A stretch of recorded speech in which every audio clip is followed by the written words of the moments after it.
Please don't do without me. Don't do without me. Y'all feel that way? Lord, whatever you're doing in this season, please don't do without me. Lord have mercy. Don't do it. How many of y'all feel that way? Lord, whatever. Lord, whatever you're doing in this season, please don't do it. So I'm going to hear my spirit. Don't do without. Let's sing that again. Lord, whatever you're doing in this season, please don't do without me. Don't do without me. If you're passing, come on.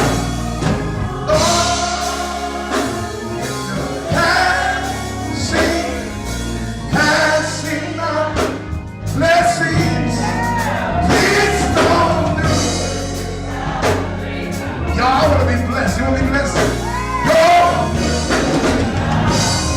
Don't do it, don't do it, don't do it. Don't do it. Lord, that has not always been great. Don't do it. Come on. Sometimes I make mistakes. Don't do it. No. Lord, I promise I'll do your will. Don't do it, don't do it, don't do it. Don't do it. Put those hands together. Come on, we come to bless them today. We came to bless you. You want to reach up and grab your blessing. Say, God bless me. Enlarge my territory. Don't do it without me. God, I need a miracle right now. I need to supply the glory right now. Don't do it without me.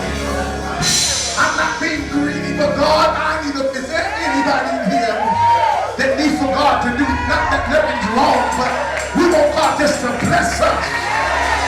And what better place to be blessed in being in worship.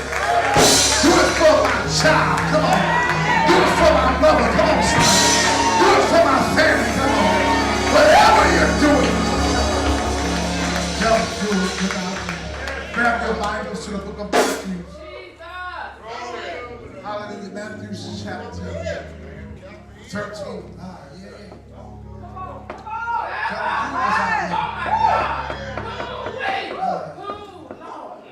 So Charlotte said, I've been through this. And I've been through that. But I'm grateful to you. Come on, somebody. Right now, I'm grateful. Don't do it without me. Please don't do it without me. Don't count me out. Don't do without me. We heard the scripture reading this morning of 13, 24 through 30. I will just lift up verse 30. Matthew 13 and 30. Would we say amen? Amen. Let both grow together unto the harvest. And at the time of harvest, I will say to the reapers, first gather together the tares and bind them in bundles to burn them, and gather the wheat to my barn. Amen. I want to use the word, Lord, let God do it. Let God do it. Prayer has been ordered. Protocol has been established. We can be seated. Amen. Let God do it. Some things you can't handle.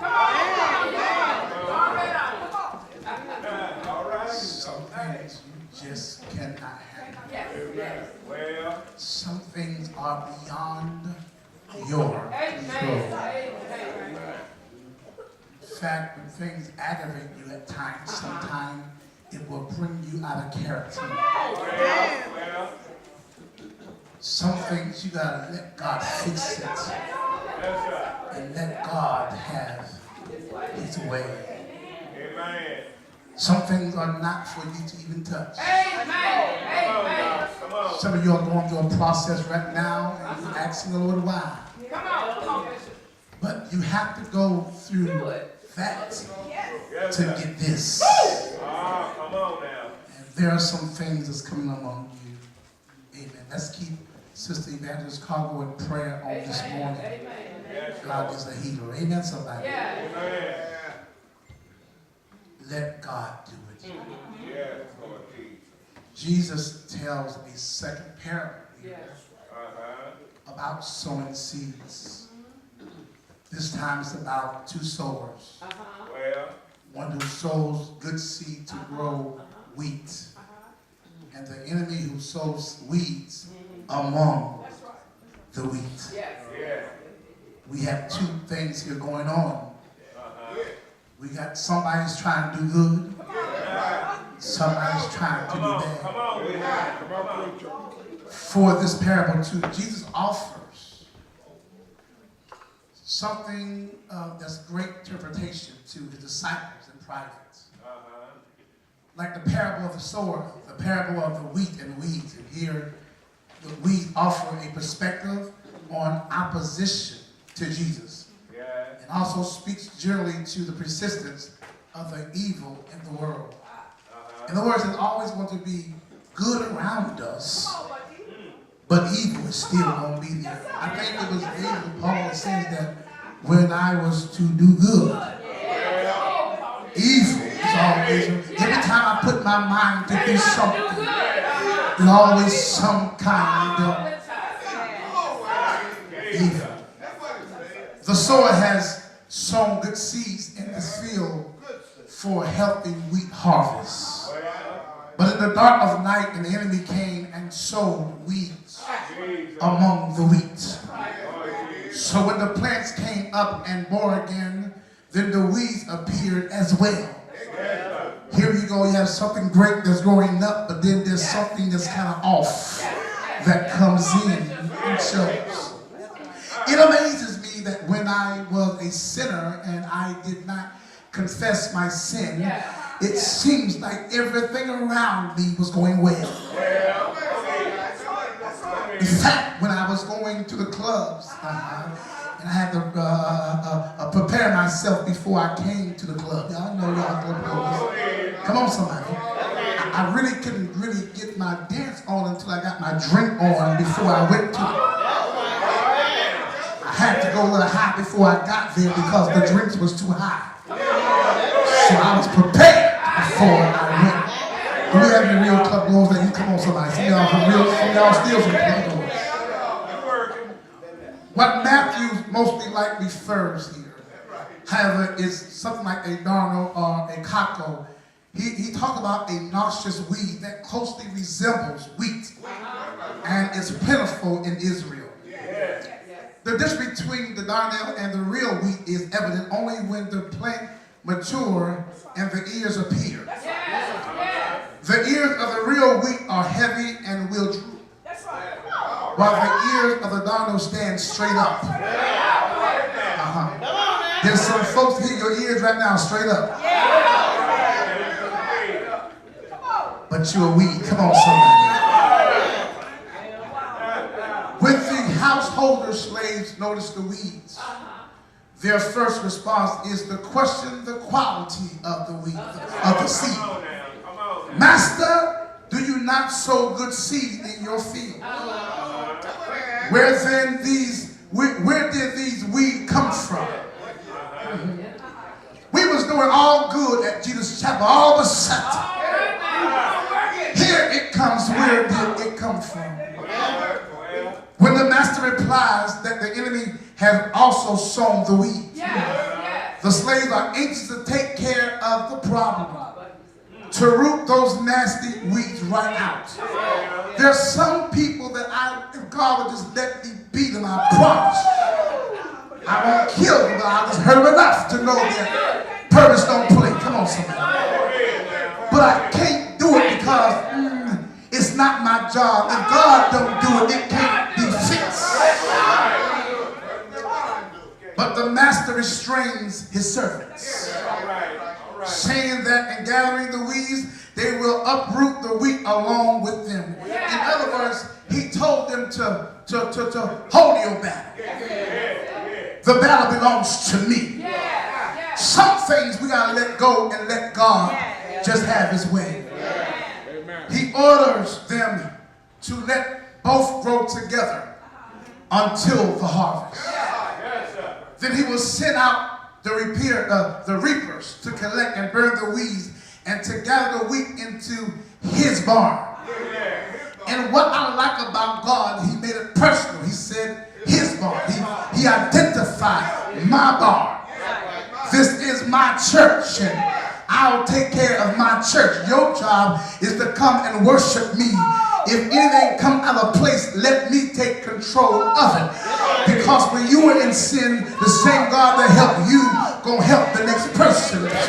So let God do it.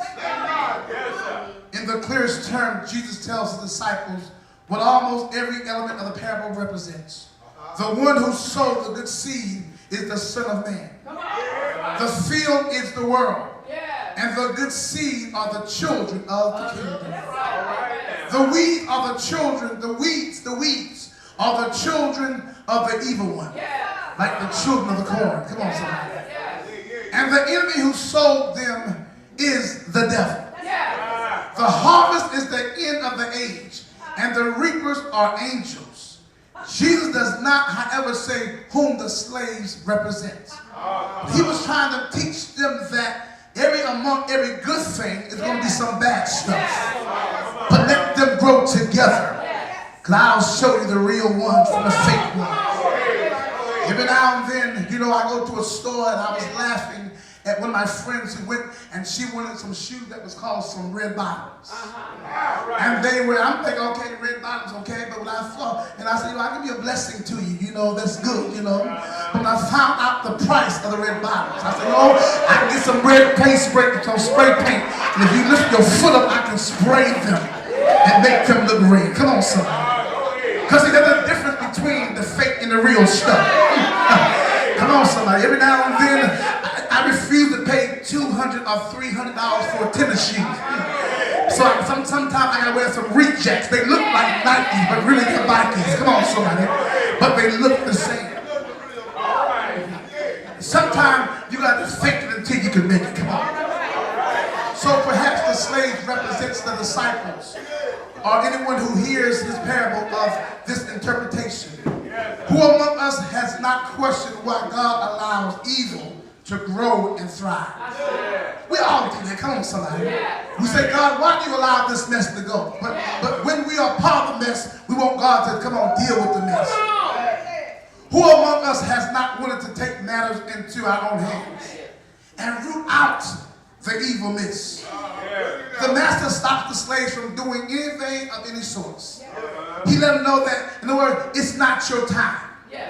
Give people an opportunity. Come on. After a while, come on, sin will find you out. I don't care who you are. If there's sin among us and sin in you, you'll look like what you're going through. Come on, somebody. And so for one thing, it's not so easy to tell the weeds from the weeds. And for another, the roots are intertwined below the ground.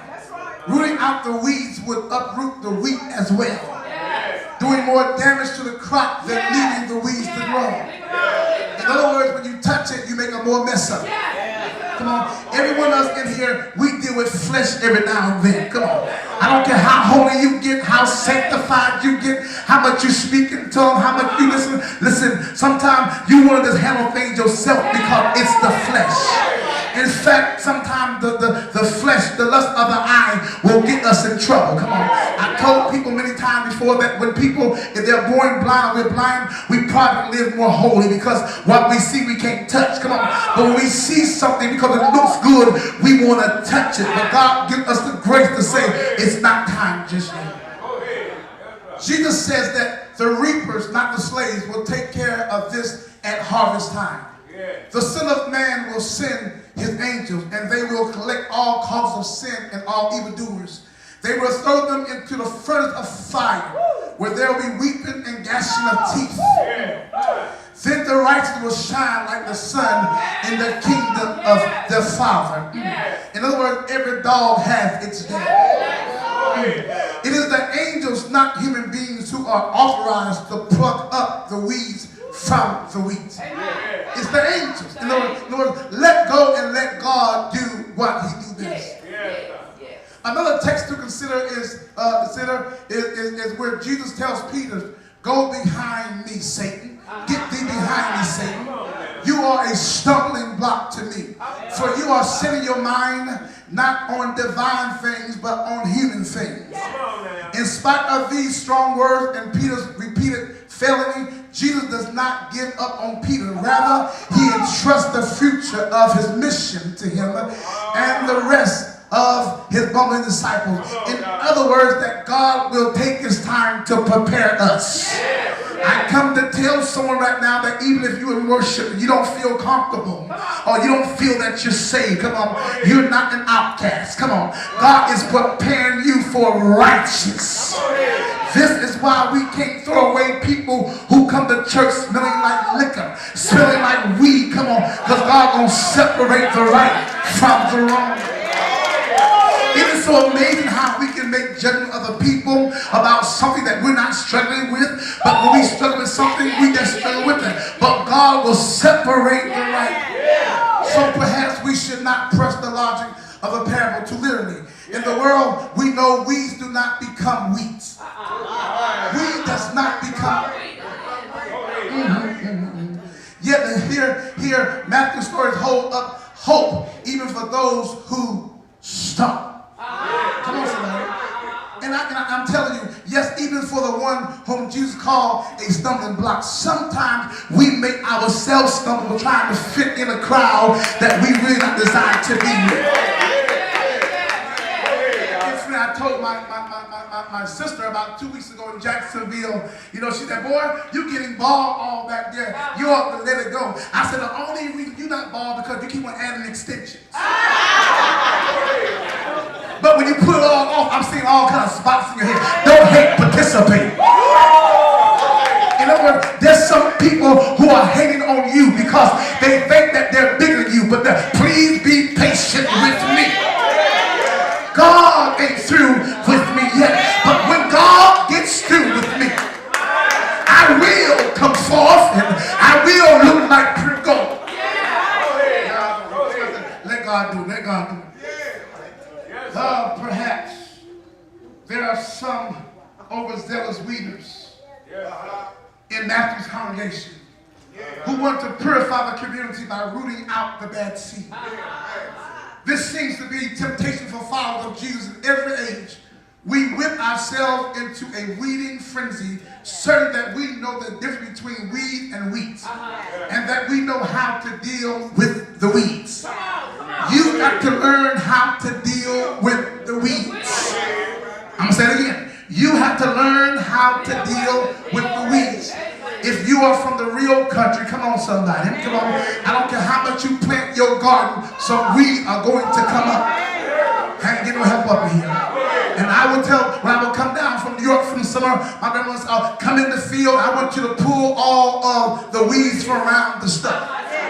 And she found, boy, you pulling up my collard plant, because I didn't know the difference between the weeds and the real stuff.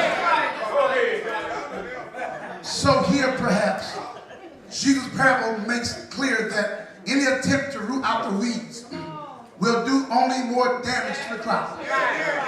You're trying to pull folk away from church, and yet you're trying to bring them to church. Get them in church and let go and let God be separated.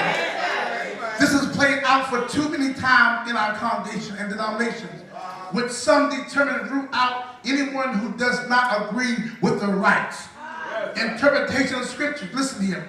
There are also those who pronounce judgment on people outside the church. On people's faith and what they believe in, because they don't believe in what you believe in.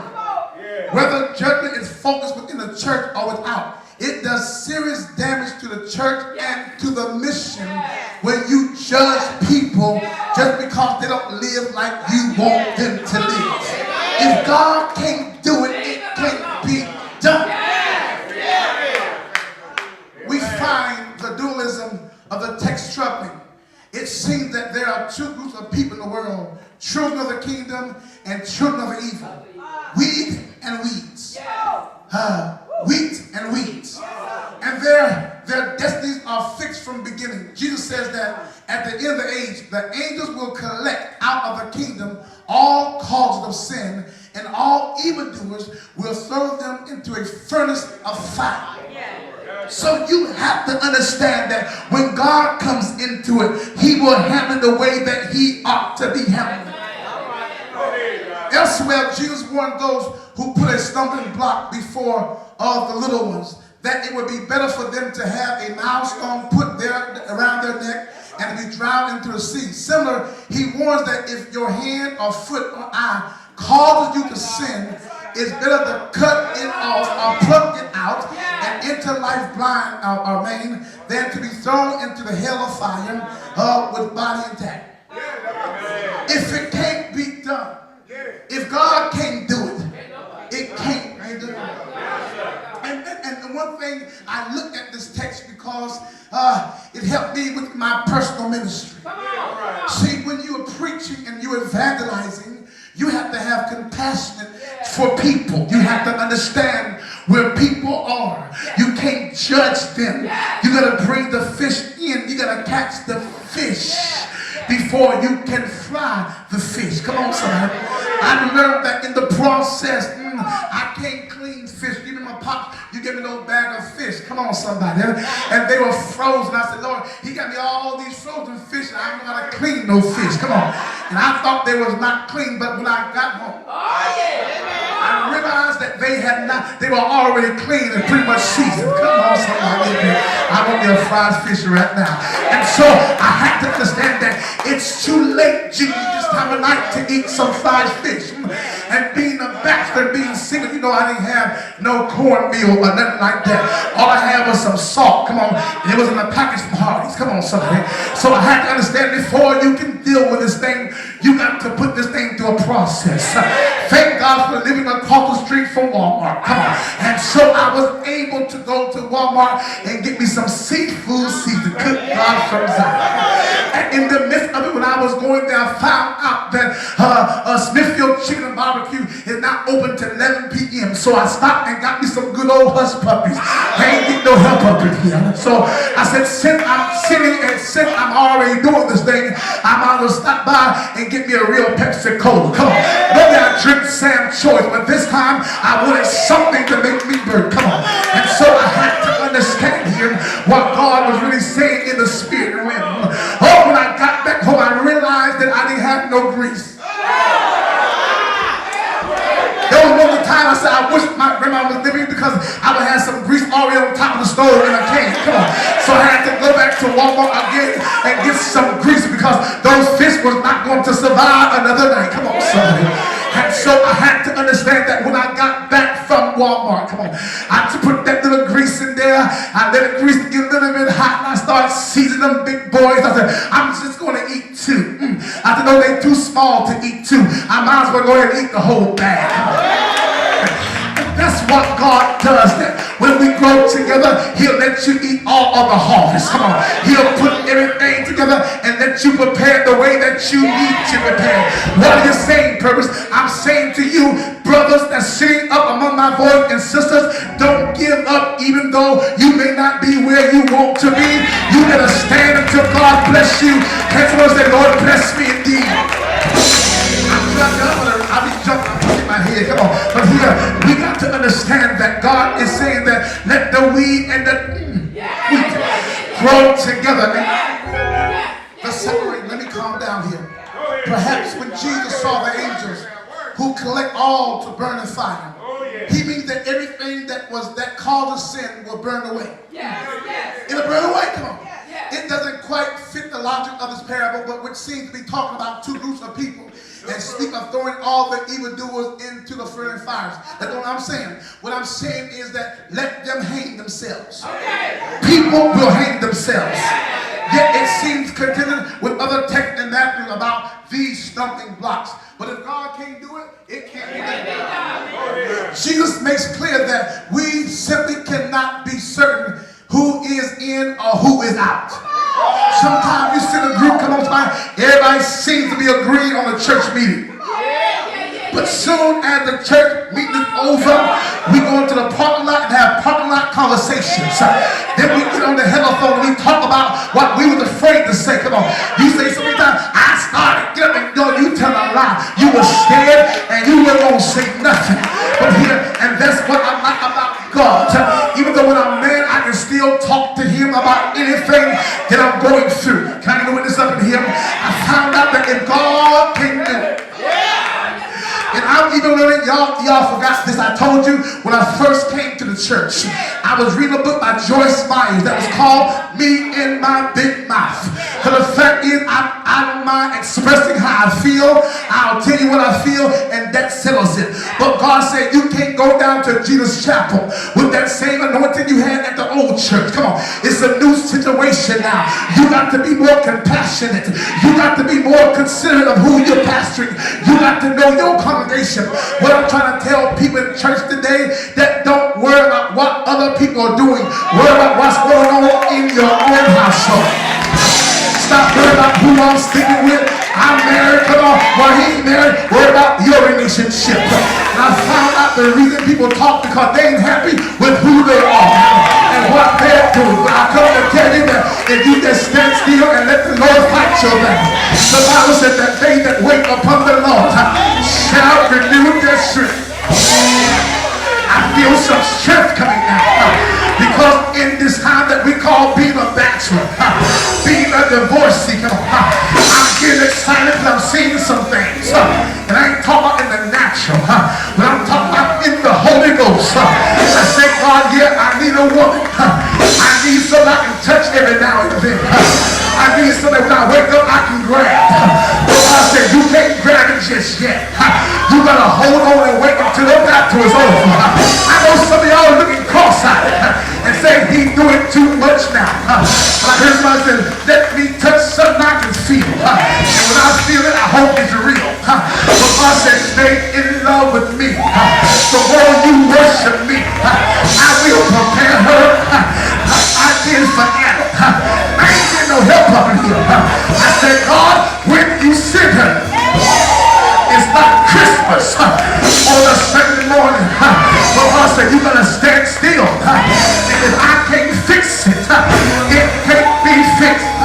I come to tell somebody, whatever you're going through, I dare you to tell God about it. I dare you to tell God that the wheat and they'll grow together. I'm tired of phony people. You're smiling in my face. You get behind my back. You know you don't like purpose. And somebody said he's telling the truth. But God said leave it alone. As long as he preached the word, whatever he's doing is wrong. I will take care of it. You got to learn how to mind your business. Somebody said he's telling the truth. You got to learn a ministry. It's called shut up ministry. You can't say everything that you want to say. Some things you got to keep quiet and let God have his way. Can I get a witness? I'm going to take my seat now. I'm getting real hungry. When I hear the Lord say, faith is the substance of faith hoped for and the evidence to faith that's not seen. I come to tell somebody, won't you touch your neighbor and say, neighbor, you stand still. Let God do it. Say, neighbor, I know the times y'all make me sick. You talk like white folks. You say, neighbor, what you say, neighbor? Say, oh,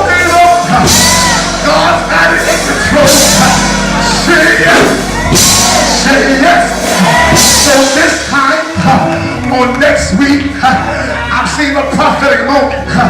God will expose everybody in your life that's fake and phony. You keep on loving them in spite of what they say against you. The songwriter said, it was love within me. I was sinking deep in sin, far from my peaceful shore. Is there anybody that can testify with this preacher and say there's some things in my life I gotta separate from, but it's so hard to deal with it. But I come to tell you, let go and let God. Let go and let God.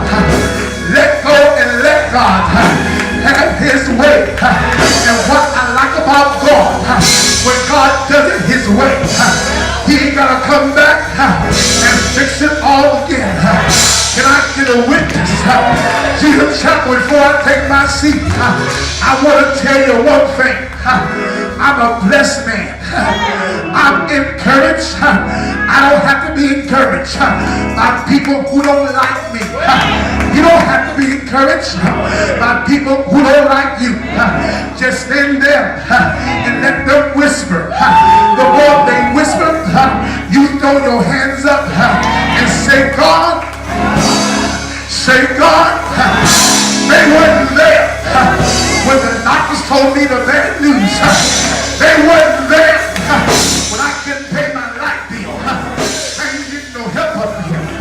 I just testify for a second. I told somebody just yesterday, they said every time I see you, you always hyper. You're always talking about Jesus. I said, you know what? This time last year, I was going through. I didn't know how God was going to do it. I ain't getting no help up in here. But look at me now.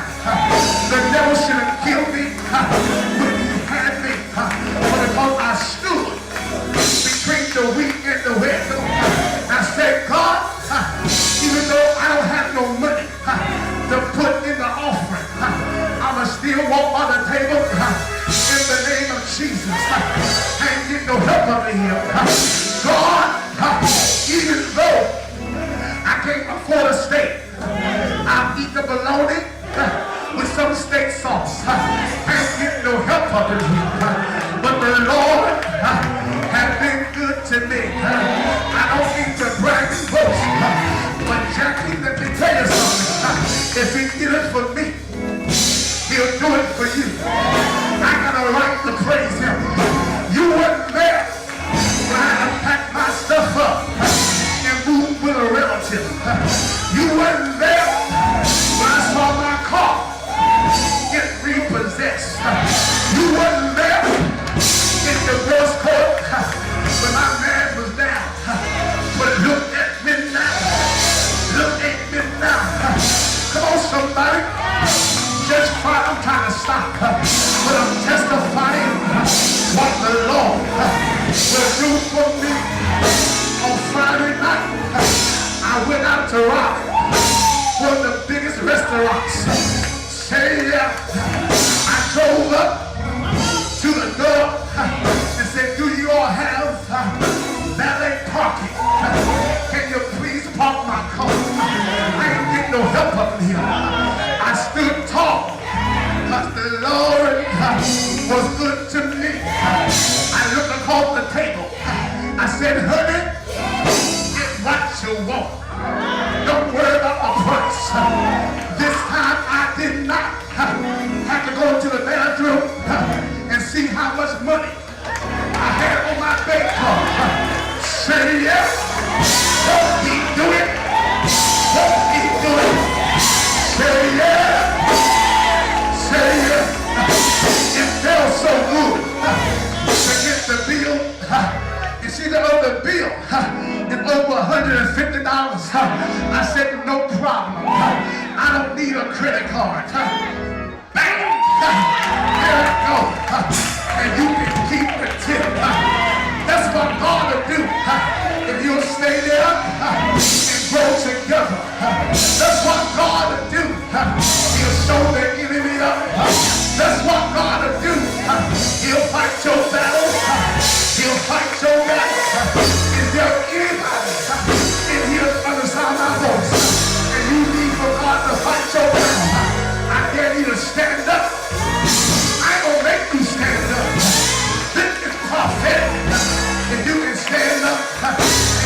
God.